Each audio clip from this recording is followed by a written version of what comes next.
ቤተክርስቲያንን ይቅርታ መጠየቅ ፈልጋለሁ። ጉዞ ወደ ኦርቶዶክስ አስተምሯን በደንብ ሳይመረምሩ ሳያጠኑ የኮበለሉ ወንድሞቻችን ወደ ቤቷ እየተመለሱ ይገኛል። በዚህ ሰባኪ ሐሳብ ስንቶቻችሁ ተስማማላችሁ? ሰው ለፍቶ ሀብታም መሆን አይችልም፣ ጥረግረ ብላ የተባለው ለመብላት እንጂ ሀብታም ለመሆን አይደለም ይላል።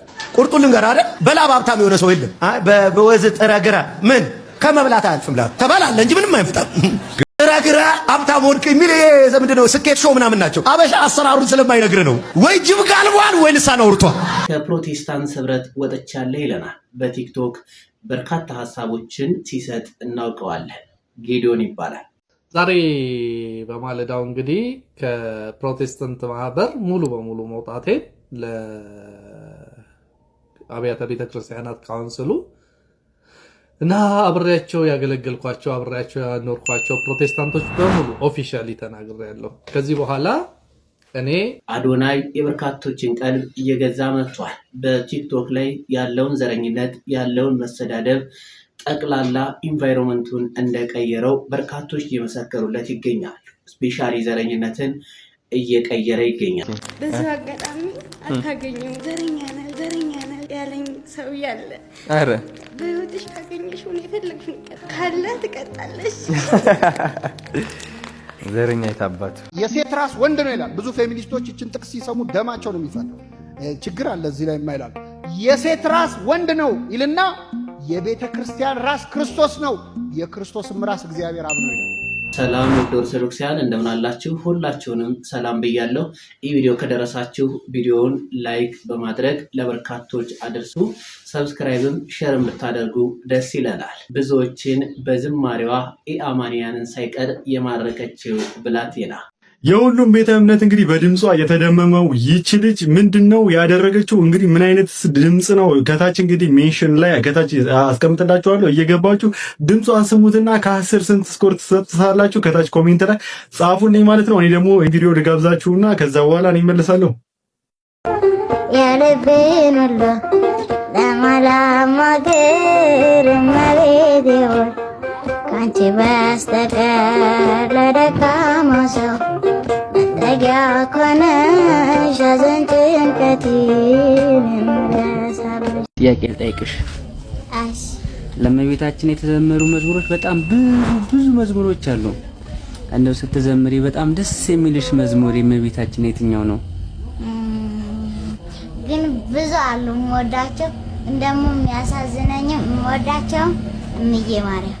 እስኪ በይ እስኪ እምዬ ማርያም ምን ሆናለች አንገቷን ደፍታ ታለቅሳለች ምንም ብታለቅስ ብታነባ አስረው ገረፉት እንደ ሌባ እኔን ይግረፉኝ አልፉኝ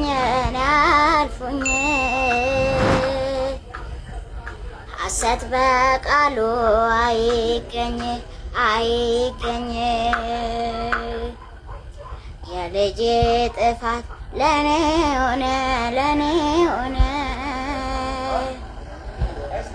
አይቀርምና ያለማዘን የዓርብ ስቅለቱን ሐሙስን ተሰናበታት እናቱን እናቴ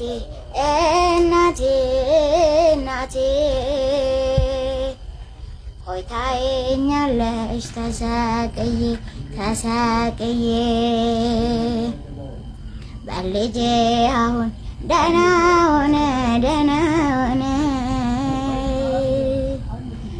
አልቻልኩምና ለማዳን። እሺ እናመሰግናለን እህታችን። ክራርም እየተመርሽ ነው።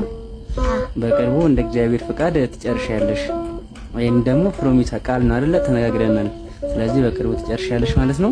ከፈጣሪ በታች ከፍጡራን በላይ ማን አለ እንዳንቺ ሞላ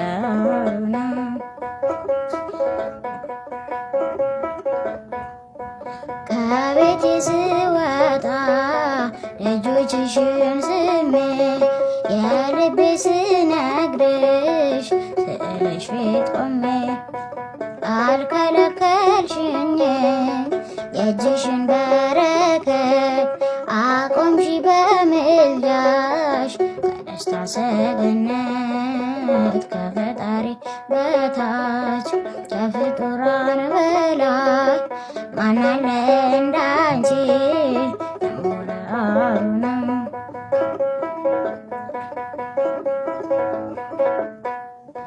የፍቅርሽ ነጠብጣብ ነጥቧል በልቤ ላይ ጨረቃን ተጫምተሽ ነግሰሻል በሰማይ ከዋክብት አክሊልሽ ፀሐይን መስለሻል ጽዮን ደስ ይበልሽ እግዚአብሔር ወዶሻል ከፈጣሪ በታች ከፍጡራን በላይ ማናለ እንዳንቺ ሞላዶና። እናመሰግናለን። ቸር እግዚአብሔር እውቀቱን ጥበቡን ይግለጥልሽ እያላችሁ ቤተክርስቲያናችንን የምታገለግልበትን ጥበቡን እንዲገልጽላት መርቋት። ጉዞ ወደ ኦርቶዶክስ። በርካቶች በስሜት የኦርቶዶክስ ተዋሕዶ ቤተክርስቲያንን አስተምሯን፣ ቀኖናዋን፣ ዶግማዋን፣ ስርዓቷን በደንብ ሳያጠኑ ከክርስቶስ የተመሰረተች በቅብብሎሽ እዚህ የደረሰች የኦርቶዶክስ ተዋሕዶ ቤተክርስቲያንን መሆኗን ሲያውቁ አንዳንዶች በጓደኛም በተለያየ ምክንያት ተሸውደው ኦርቶዶክስ ተዋሕዶ ቤተክርስቲያንን ጥለዋት ሄደዋል። ብዙዎች አሁንም እየናፈቋት ያሉ አሉ፣ ለመመለስ የተቸገሩ በተለያየ ምክንያት። ነገር ግን አንዳንዶች ነፍሳቸውን ለማዳን የሚታትሩ የሚያነቡ ደግሞ እንደዚህ ወደ ቤቷ እየተመለሱ ይገኛሉ። እስኪ የወንድማችን የሰጠውን ምስክርነት አብረን እንከታተል። ቤተክርስቲያንን ይቅርታ መጠየቅ ፈልጋለሁ። በአብ በወልድ መንፈስ ቅዱስ አሐዱ አምላክ አሜን። የእግዚአብሔር ቤተሰቦች እንደምን አደራችሁ? እንደምን ቆያችሁ? የአምላካችን እግዚአብሔር ስም የተመሰገነ ይሁን። ያው ቤተክርስቲያን ከልጅነት ያደግንበት ነው። የዛሬ 8 እና 9 ዓመት አካባቢ ነበር ከቤተክርስቲያን የወጣ ነው ከሌሎች ወንድሞች ጋር። ከወጣውን ጊዜ ጀምሮ ያው የቤተክርስቲያን ያሳለፍኩት ነገር በቤተክርስቲያን ያደግኩበት ነገር ሁሉ ይናፍቀኝ ነበረ። ምክንያቱም ከቤተክርስቲያን ራሴን በአካል ወጣሁኝ እንጂ ከነፍሴ ልነጥላት አልቻልኩም ቤተክርስቲያንን። ምክንያቱም እኔ ራሴን ሳቀው ልጅነቴን ቤተክርስቲያን ስለጨረስኩ ሌላ ህይወት አላቅም ነበረ። ትምህርት ቤት ነው፣ ቤተክርስቲያን ነው እና ከዛሬ 2 ዓመት ጀምሮ እንደ እግዚአብሔር ፈቃድ በቃ ለምን የቤተክርስቲያንን ትምህርቶች አላጠናም ብዬ እዛው ባለውበት ሆኜ የቤተክርስቲያንን ትምህርቶች እንደገና ማጥናት ጀመርኩኝ። ከዛ እያጠናው ሲመጣ ያላየኋቸው ያላስተዋልኳቸው ብዙ ነገሮች እንደነበሩና ቸኩዬ እንደወጣውኝ በጣም ተገነዘብኩ ማለት ነው። እና ከዛ ጊዜ ጀምሮ ወንድሞች ነበሩኝ አብረውን ከኔ ጋር እዚህ የነበሩ፣ ከነሱ ጋር የተማከርኩ፣ እነሱም ደግሞ ወደ መምህራን አመጡኝ። ከመምህራን ጋር እያወራው ከ1 ዓመት በላይ ከቆየሁ በኋላ ባለፉት 6 ወራት ግን ወደ ሀገረ ስብከት ሄደን ከሊቃውንት ጉባኤ መምህራን ጋር በደንብ በሰፊው ትምህርቶችን ተማማርኩኝ። ብፁዕነታቸውም ደግሞ ቡራኬ ሰጡ እና ያው ምንም ምለው ነገር የለኝም። እግዚአብሔር ድንቅ ነው። ወደ ራስ ወደ እቅፉ መልሶኛል እና እግዚአብሔርን አመስግኑልኝ።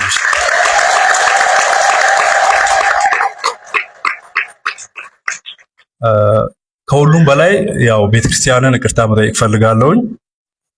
ቤተክርስቲያን አሳድጋ አስተምራ አፌን እንድፈታ አድርጋ ክብር ሰጣኝ ነው አሳደገች እና እቺን ቤተክርስቲያን በቃሌ በተግባሬ በድያታለሁኝ። ያው በእናንተ በሁላችሁም ፊት ይቅርታ መጠየቅ እፈልጋለሁኝ። በእውነት ሁላችሁንም ደግሞ እንደዚሁም ምዕመናን ያከበራችሁንን የምትወዱኝን ምዕመናን ሁሉ በድያለሁ። እናንተንም በልዑል እግዚአብሔር ስም ይቅርታ መጠየቅ እፈልጋለሁ። ሌላ ምንም ምለው ነገር የለም። አመሰግናለሁ። እናመሰግናለን። ቸር እግዚአብሔር በቤቱ ያጽና፣ የሄዱትንም የምትመልስ ያድርግ። አዶናይ የበርካቶችን ቀልብ እየገዛ ይገኛል። በቲክቶክ የተንሰራፋውን ዘረኝነት፣ የስድብንም የተለያየ የጥላቻ ንግግሮችን እየቀየረው ይገኛል። ለበርካቶችም ድጋፍ እየሰጠ ይገኛል። ታዲያ በርካቶች ዘረኛ ነህ ይሉሃል ትለዋለች ይቺ የቆሎ ነጋዴ።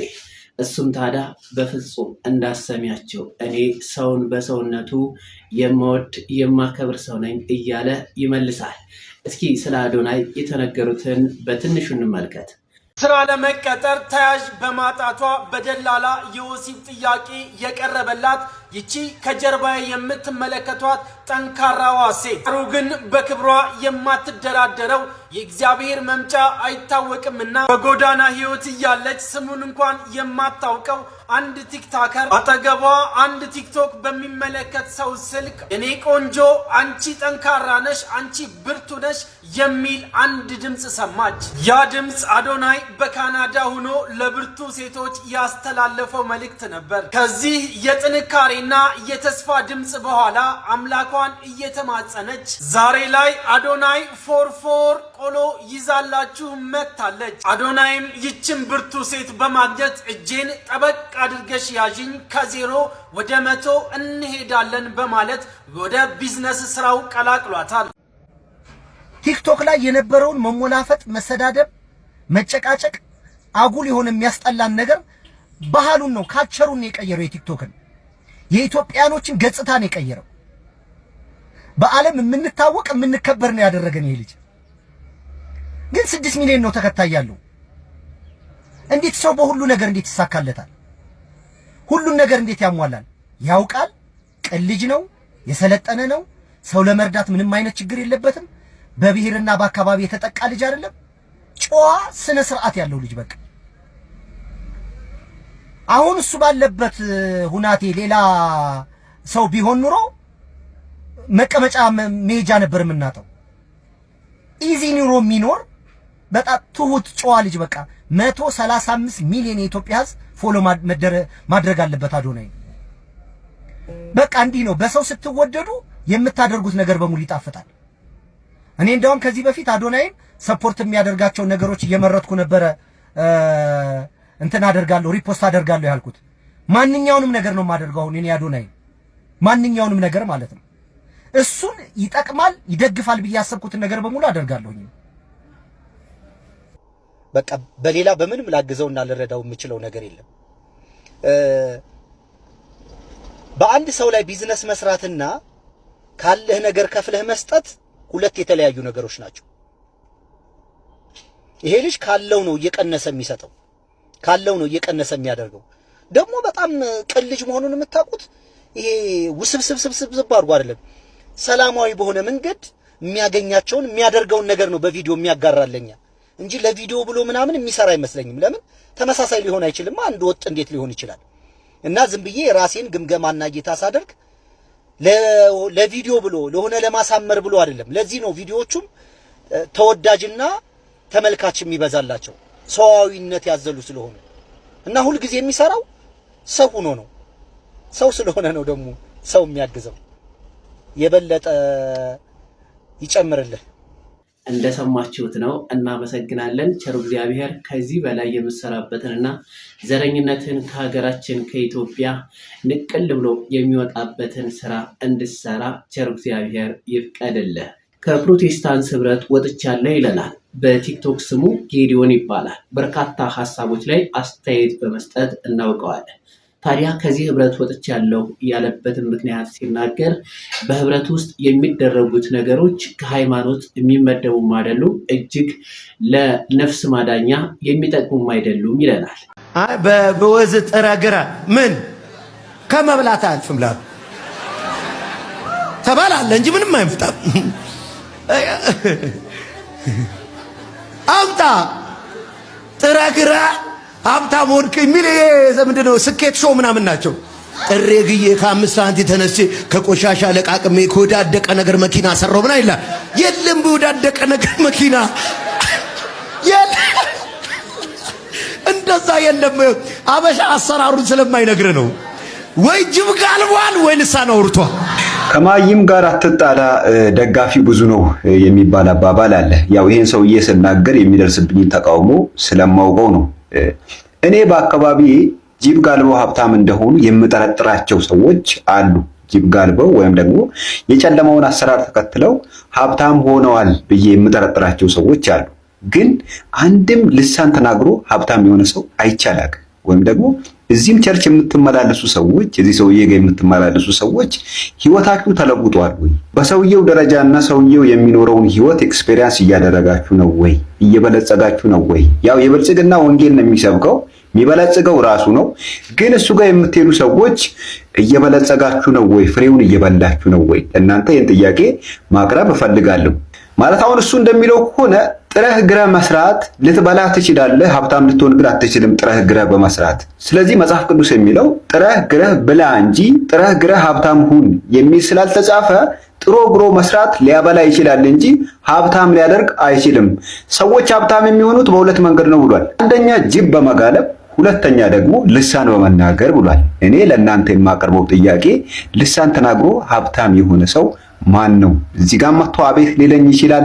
ቪዲዮም ሰርቶ ሜንሽን ሊያደርገኝ ይችላል። እኔ ልሳን ተናግሬ ወይም ደግሞ እዚህ ሰውዬ ጋር ሄጄ እሱ የሚለኝን ነገር ሰምቼ እሱ በተናገረው ነገር መሰረት ተንቀሳቅሼ ሀብታም ሆኛለሁ የሚል ሰው ካለ ይምጣና ያናግረኝ። እንዴት ሀብታም እንደሆነም ለኛም ሼር ያድርግ። ስለዚህ አትሊስት ይሄ ሰውዬ አንድ ነገር አምኗል። ሀብታም የሚኮነው በሁለት መንገድ ነው።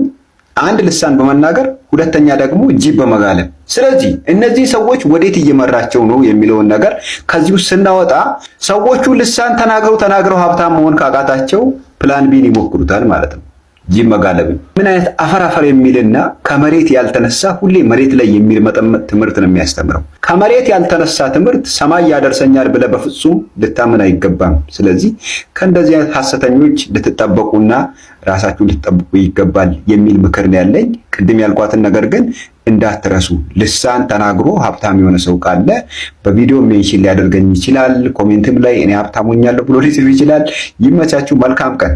እንደሰማችሁት ነው። በዛኛው ቤት ያለው እንግዲህ ሁሌ የምንሰማው ነገር ነው። ሁሌ እምነት የማይመስሉ የሰውን ልጅ በቀቢጠ ተስፋ አይምሮን በመሙላት እንዲሁ በሀሳብ ብቻ እንዲናውዝ የሚያደርጉ ስራዎች ናቸው እየተሰሩ ያሉት። እኔ ባለፈው የሆኑ ሁለት ሰዎች በመንገድ ላይ ሲሄዱ ሰምቻለሁ። የሚያወሩት ስለ ሚራክል ነው። በሚራክል ብር መገኘት እንደሚችል ታምራዊ እንደሆነ በቃ አይምሯቸውን ተቆጣጥሮታል። አሁን በአሁኑ ሰዓት ይሄ ፕሮቴስታንቱ ሐሰተኛ ነቢያት ጋር የሚሄደው ማህበረሰብ እንዳለ በሚራክል አስተሳሰብ አይምሮው ተበርዟል። የኦርቶዶክስ ተዋሕዶ ቤተክርስቲያናችን ግን ከእውነታው ጋር ሳትጋጭ ስርዓቷን በሚገባ ሃይማኖታችን ኦርቶዶክስ ተዋሕዶ ቤተክርስቲያናችን ጌታችን መድኃኒታችን ኢየሱስ ክርስቶስ የሰጠንን ሕግጋቱን ስርዓቱን ከጠበቅን ምንም የሚጎልብን ነገር የለም። ስለ ሰዓት አጠቃቀም ታስተምራለች። ስለ ሁሉ ነገር ታስተምራለች። ሰርተን እንድንለወጥ ታስተምራለች። በሁለቱም በኩል እንደውም ልጆቿ የተሳሉ ሰይፎች እንዲሆኑላት ታስተምራለች። በሆይታ በቀቢጠ ተስፋ በማሟሟቅ ወይም በሳይኮሎጂ ምንም የሚመጣ ነገር እንደሌለ ትናገራለች፣ ታስተምራለች። ትክክለኛ ሳይኮሎጂ ትምህርቶች አሉ። ነገር ግን ዝም ብሎ አይምሮን ዝም ብሎ በማንሳፈፍ የሚመጣ ነገር እንደሌለ የኦርቶዶክስ ተዋሕዶ ቤተክርስቲያናችን ታስተምራለች። አባቶቻችን ሰርተው ነው ልጆቻቸው እንዲሰሩ የምታደርገው። ታዲያ ይህንን እምነት እንግዲህ የፕሮቴስታንትን ቤተ እምነት ለቅቄው ሊወጣ ነው እያለን ይገኛል።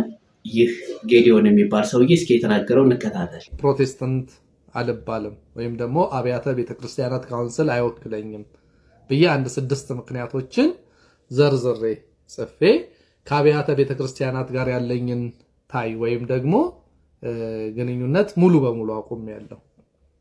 ከዚህ በኋላ የማደርጋቸው ነገሮች በሙሉ አብያተ ቤተክርስቲያናትን የሚመለከቱ አይደሉም።